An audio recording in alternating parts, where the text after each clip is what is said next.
Empezamos el ciclo de corte de HTV con una entrevista con el presidente de la Corte Interamericana, el juez Ricardo Pérez Manrique. Le damos la bienvenida, presidente. Muchas gracias por acompañarnos.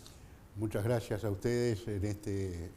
acontecimiento tan importante para la Corte Interamericana de Derechos Humanos y también para los derechos humanos en general en la región. Hay una nueva forma de contar el trabajo de la Corte Interamericana que usted ha llamado una Corte de puertas abiertas. Si pudiese explicarnos en este día, en esta primera transmisión de corte de HTV, ¿qué significa ser un tribunal de puertas abiertas? Un tribunal de puertas abiertas es un tribunal que dialoga con su público. ¿Quién es el público de la Corte Interamericana de Derechos Humanos? Los más de 500 millones de personas que a lo largo de Norte, Centro y Sudamérica y el Caribe han aceptado la competencia de la Corte, han aceptado la vigencia de la Convención Americana sobre Derechos Humanos y por lo tanto cuando existen casos en los cuales los estados violan derechos humanos, esos casos vienen a la Corte cuando el sistema interno no ha sido capaz de solucionarlos, vienen a la Corte para que determine si hay o no responsabilidad del Estado y las medidas de reparación correspondientes. Entonces, ese público, esa enorme cantidad de personas, donde son mayoría los grupos más vulnerables, justamente las personas que necesitan del sistema para que sus derechos sean realmente respetados, es el objetivo de la Corte a través de una campaña de apertura que hemos llamado Corte de Puertas Abiertas. Esa campaña de apertura implica relacionarse con todos los sectores de las sociedades en el continente, también implicó una fuerte política de comunicación en líneas generales que tienen que ver con el desarrollo de diplomados de periodistas. Todo esto empieza con una designación de una persona encargada de comunicación en la Corte y la definición de un plan estratégico para hacer posible que la Corte sea un tribunal de puertas abiertas. Y hoy podemos decir que no es solamente Corte de HTV, que es un gran evento, y debemos agradecer la cooperación internacional para que esto sea posible, específicamente del gobierno de Suiza en este caso, pero también otras realizaciones que también han contado con múltiples apoyos internacionales, como el Diplomado para Periodistas y como el desarrollo de la red Dialoga, con más de 6.000 periodistas que a lo largo y a lo ancho de todo el continente y también de Europa se vinculan con la Corte, reciben sus informaciones y esas informaciones son por parte nuestra también consideradas y publicadas a través de nuestras redes. O sea que pienso que en un proceso de 2 años aproximadamente se han hecho grandes avances en esta línea de un tribunal de puertas abiertas y no quiero olvidar algo que la Corte está realizando desde el año 2005,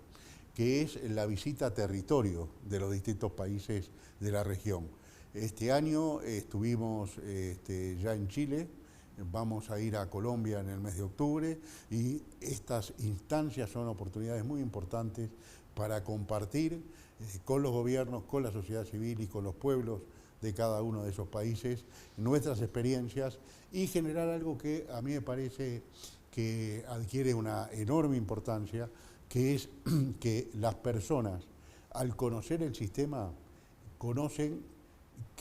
por una parte qué pueden esperar del sistema, pero por otra parte, y esto es tan importante como lo anterior, conocen cómo acceder al sistema, cuál es la llave de acceso para poder, frente a la violación de un derecho humano que no ha sido subsanada en el sistema interno, acudir a una instancia internacional para que esa situación de vulneración sea atendida y subsanada. Adelante. Gracias, presidente. Precisamente, a veces un organismo como la Corte Interamericana puede sonar como tal vez la última instancia y que por ende está tal vez lejano de la realidad cotidiana de las personas en América Latina y el Caribe, pero usted ha hecho énfasis, particularmente en el discurso del Año Judicial Interamericano, de la vigencia del trabajo de la Corte Interamericana en los desafíos que son comunes, como el Estado de Derecho, la democracia, el desarrollo sostenible. ¿Por qué es importante la Corte Interamericana y su jurisprudencia en los desafíos que tiene actualmente la región en estos planos? Todos conocemos que en la región se están viviendo tiempos difíciles, en algunos casos con derivas autoritarias, en otros casos con algún país que ha abandonado el sistema, y todo esto es una nota de preocupación para la Corte. Por eso la Corte ha hecho referencia en sus decisiones y también en su vinculación a nivel multilateral, que es a través de la Organización de Estados Americanos, de la necesidad de hacer efectiva lo que se denomina la garantía colectiva establecida en la Convención Americana, que es la necesidad de que todos los estados de la comunidad deben estar atentos a cualquier situación de vulneración de derechos o de afectación de la democracia. Entonces, si tenemos que, a través de los documentos básicos del sistema, como son Carta de la OEA y como es la Convención Americana, pero también un documento que adquiere gran importancia a la luz de la situación actual, que es la Carta Democrática Interamericana, vemos que el eje de funcionamiento del sistema interamericano es el Estado Democrático de Derecho, la democracia representativa, y ahí, en ese marco, se mencionan como elementos fundamentales la existencia de una democracia representativa, la existencia de la libre comunicación y de sistemas judiciales independientes. Y en ese sentido, en esta tarea de puertas abiertas, la Corte ha avanzado en una vinculación cada vez más estrecha con los sistemas judiciales del continente. Hemos creado el Centro de Formación Interamericano, que es una suerte de escuela judicial interamericana que funciona dentro de la propia Corte. Esta escuela judicial está desarrollando alianzas estratégicas con el resto de escuelas judiciales del continente para hacer un trabajo común de capacitación, porque el objetivo es que juezas y jueces nacionales puedan actuar con un conocimiento y con un relacionamiento tal con el sistema interamericano que, como hemos dicho más de una vez, puedan ser en sí mismos, ellas y ellos, jueces nacionales, también jueces interamericanos, en la medida que a través del control de convencionalidad aplican la Convención Americana, aplican la jurisprudencia y los estándares definidos por la Corte Interamericana, y todo eso en consonancia con una visión común del derecho interrelacionada con su bloque de constitucionalidad o su sistema interno de regulación de la vida democrática y de regulación de los derechos humanos a nivel nacional. Presidente, 2023, un año de trabajo que va transcurriendo de la Corte Interamericana, ya estamos en mayo. Si nos pudiese contar a la ciudadanía que nos está viendo en los distintos países de América Latina y el Caribe, cuál es la agenda de la Corte para este año, las principales actividades que ya se han desarrollado en materia de jurisprudencia. Sabemos que hay novedades con 2 solicitudes de opinión consultiva. Si nos pudiese contar un poquito más sobre la agenda de trabajo de este año. Sí, primero hay que notar que este año va transcurriendo más rápido de lo que quisiéramos. Ya tuvimos una visita a Chile, vamos a tener una visita a Colombia. Estamos desarrollando en el mes de mayo una reunión con el Tribunal Europeo de Derechos Humanos y la Corte Africana de Derechos Humanos y de los Pueblos. Esto es un acuerdo que desde el 2018 tenemos las 3 cortes, que cada 2 años nos reunimos en distintos países, y quería señalar que en esta reunión los 2 temas principales a ser analizados son independencia judicial y cambio climático. Esos son los temas que hoy preocupan a las 3 cortes regionales que funcionan en el planeta y que van a ser abordados en esas instancias. Luego, posteriormente, la Corte tiene en lo jurisdiccional un desafío muy importante, que es la promoción de 3 opiniones consultivas, una promovida por México sobre responsabilidad empresaria en relación a la producción y comercialización de armas y su incidencia sobre los derechos humanos, otra es solicitada por Argentina en relación a los alcances al derecho al cuidado, que se vuelve cada vez más importante ante la fragilidad de nuestras sociedades para contener y dar los cuidados necesarios a distintos grupos que se encuentran en situación de vulnerabilidad, y también por ejemplo, a las personas que son cuidadoras, generalmente mujeres, a veces niños y niñas que se tienen que hacer cargo de una situación familiar de las cuales no deberían hacerse cargo, y el derecho al cuidado pasa a tener un rol muy importante. Y finalmente, Chile y Colombia han presentado una opinión consultiva denominada Emergencia del Cambio Climático y Derechos Humanos, y adelanto que la Corte a esta opinión consultiva le va a dar un tratamiento que habilite, como en todas, la más amplia participación posible, pero teniendo en cuenta que la emergencia climática está afectando de una manera muy especial a determinadas zonas del continente, y voy a poner solamente un ejemplo: el Caribe, países insulares en los cuales el cambio de la marea, el aumento de los mares puede inclusive poner en riesgo su propia subsistencia como país, y también que ha generado ya millones de desplazados ambientales. Nos proponemos realizar audiencias sobre la opinión consultiva, por ejemplo en el Caribe y en otros lugares de la región, abriendo el debate, abriendo la posibilidad de participación también, Corte Puertas Abiertas, a todas las personas que estén interesadas en participar. Presidente, usted ha hecho mención en reiteradas ocasiones respecto a la importancia de una Corte verde, de cómo se hace el trabajo de la Corte respetando el medio ambiente y la sostenibilidad. ¿Por qué es tan importante? Es importante porque si hablamos de preservar el planeta de cambio climático, si la Corte ha desarrollado en varias sentencias la interrelación que existe entre los derechos humanos y los ODS 2030, donde la cuestión de la preservación del ambiente, por eso los objetivos 2030 se habla de desarrollo sostenible. En síntesis, el desarrollo sostenible es disfrutar y utilizar el planeta para subsistir, pero de manera que futuras generaciones puedan hacerlo de la misma manera. En última instancia eso es desarrollo sostenible, y una de las formas de preservar el planeta y de generar fuentes sostenibles de energía que sean totalmente renovables es que esta Corte Verde que hoy tenemos la satisfacción de tener, gracias también a una cooperación internacional que es la cooperación en este caso de Alemania, es una corte que consume su propia energía de origen solar, que marcha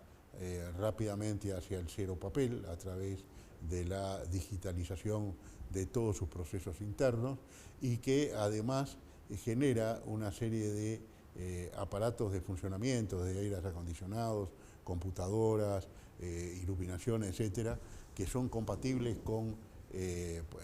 la menor emisión de carbono, y que son compatibles también para funcionar de manera exclusiva con energía sostenible. Entonces, eso es también uno de los grandes logros que se han logrado en estos años de trabajo aquí en la Corte. Presidente, si pudiésemos ahondar un poquito más en esta semana de trabajo que inicia aquí en Costa Rica en el tribunal, esta penúltima semana de mayo, va a haber un diálogo entre las 3 Cortes Regionales de Derechos Humanos a la cual usted hacía mención. ¿Por qué la importancia de este diálogo con las 3 Cortes Regionales? Pero también el año pasado usted estuvo con las Cortes del Hemisferio, y además hay un activo relacionamiento con las Cortes nacionales, las Cortes Supremas y Cortes Constitucionales de cada uno de los países. ¿Por qué la importancia de este diálogo jurisprudencial para la Corte Interamericana? Sí, uno de los proyectos que tenemos este año es poder participar en la reunión de presidentes de la Cumbre Judicial Iberoamericana, donde concurren 23 países de Europa y de América ligados por la historia iberoamericana nuestra, y en ese sentido nos parece muy importante el relacionamiento. Yo ya he hablado de las escuelas judiciales, esa es una línea de trabajo muy importante. ¿Por qué es importante el relacionamiento entre los tribunales, tanto nacionales como internacionales? Bueno, un poco por la forma como hemos definido el sistema de protección de los derechos humanos. Tenemos que retroalimentarnos con los sistemas nacionales. ¿Para qué? Para trabajar en conjunto con los sistemas nacionales, para facilitar que puedan actuar de la manera más rápida y oportuna posible, y ellos son los que tienen la posibilidad de hacerlo, cuando se genera la violación del derecho humano. Si a nivel nacional la violación del derecho humano es oportunamente atendida y subsanada, indudablemente por el principio de subsidiariedad los tribunales internacionales no deberíamos actuar. Entonces, por eso es esencial el relacionamiento con jueces, con juezas y con los sistemas judiciales nacionales. Pero a su vez, ¿por qué nos debemos vincular también con tribunales internacionales? Y yo me atrevería a decir también con el sistema universal, porque algo que ha pasado este año y que tal vez no ha tenido tanto destaque porque fue una reunión que se hizo de manera virtual y de manera reservada, fue la reunión con todos los organismos de Tratado de Naciones Unidas. O sea que ahí vinculamos a la Corte con el sistema universal, con el Comité de Derechos Humanos, con los distintos comités de tratados de Naciones Unidas, y ahí acordamos un sistema de intercambio permanente también y de reuniones permanentes y periódicas con el sistema universal. Y con las tres cortes, un poco por las mismas razones y un poco por algo que es muy importante y tal vez no se visualiza. Si hablamos de 500, 600 millones, que es nuestro público objetivo, sumemos los millones de habitantes de África y los millones de habitantes de Europa. De una Europa que dentro de la competencia del Tribunal Europea es mucho más amplia que la Unión Europea, porque abarca países que estaban detrás de la cortina de hierro. Prácticamente creo que tiene 27 miembros en este momento la Unión Europea, y a esa el Consejo de Europa. Y allí estos tribunales accedemos a esta cantidad de personas. Entonces, las experiencias de trabajo conjunto nos demuestran que con las particularidades de cada región y de cada sistema, hay una línea y un estándar de problemáticas que son comunes.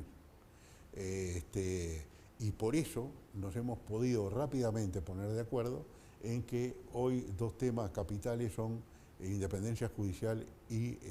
emergencias del cambio climático. Estas cortes intercambiamos experiencias,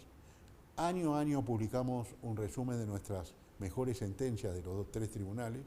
y estamos permanentemente en relación, y eso permite que la jurisprudencia de cada tribunal pueda ser un factor a tener en cuenta por la jurisprudencia de los otros tribunales. Entonces estamos generando un proceso virtuoso de intercambio con las Cortes, un proceso de poder, como se va a hacer en esta próxima reunión, escuchar expertos por una parte, pero fundamentalmente hacer reuniones privadas en las cuales jueces y juezas de todas las Cortes puedan plantear sus inquietudes, sus dificultades, sus problemáticas, e ir articulando de alguna forma una respuesta para los problemas de derechos humanos que, a partir del principio de dignidad humana, que es lo que justifica y da razón justamente a todo el sistema, a todos los sistemas de protección de derechos humanos, reconociendo que todos los seres humanos tenemos los mismos derechos por el solo hecho de haber nacido. En base a ese principio, lo importante es poder intercambiar y llegar a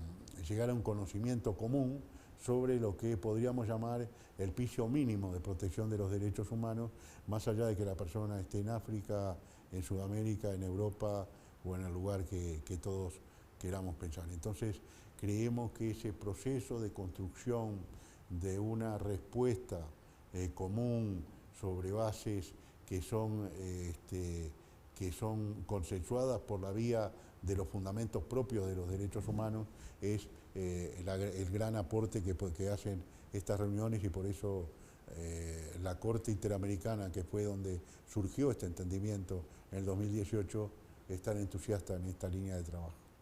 Presidente, vamos cerrando esta primera entrevista de Corte IDH TV. Usted sabe que este material está disponible en nuestra plataforma de streaming, pero también en nuestra plataforma de contenidos a demanda, y además está siendo transmitido por distintos canales de televisión de poderes judiciales en América Latina y Caribe, y en conjunto con nuestro centro de formación. Usted, con una larga trayectoria en materia jurídica, fue presidente de la Corte Suprema de Justicia en su país, en Uruguay, juez de la Corte Suprema y además integrante del Poder Judicial en distintas magistraturas en su país.